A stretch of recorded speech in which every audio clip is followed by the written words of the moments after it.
Believe me, I don't get up in the morning and say I'm going to invent something.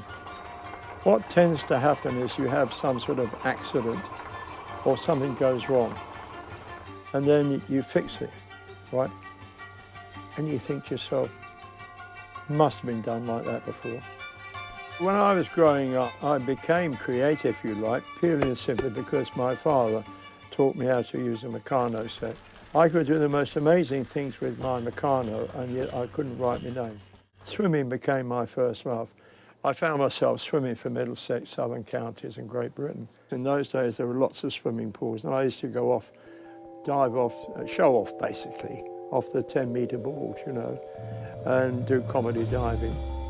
And I was then approached by somebody and said, would I like to be a stunt double? Became a stunt double for Peter Cook, Dudley Moore, Dave Allen, Dave Nixon, which was tremendous because it gave me an adrenaline rush, if you like.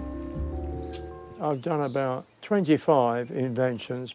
It's a piezoelectric device which is installed inside the shoe, and every time you put your foot down, you generate a small amount of electricity which would go into your mobile phone. Self-weighing briefcase is where you pick the thing up and it tells you in the handle how much it weighs. Boom, boom. There's an expression, chance favours the prepared mind. I happened to be in the front room there watching telly one day, and there was a program about the spread of HIV/AIDS in Africa. This must have been in 89, 90, something like that. And they said the only way to stop this dreadful disease cutting its way through Africa was through communication.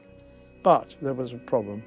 Most of Africa didn't have electricity, and the only other form of electricity at that time was in the form of batteries, which were horrendously expensive. I'm thinking about it, and I'm actually sitting there in my chair, smoking my pipe, of course, and suddenly I'm thinking, cool.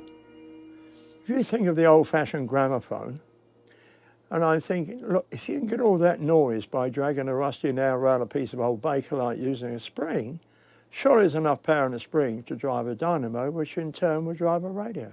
Boom, boom. It took me less than half an hour to prove that it would work. In this workshop, I've got a small hand brace. I found a cheap transistor radio, which I've still got down there.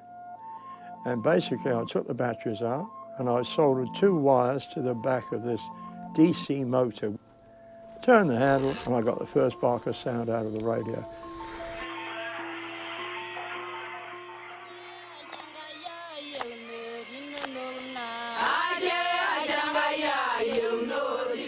Always follow your heart.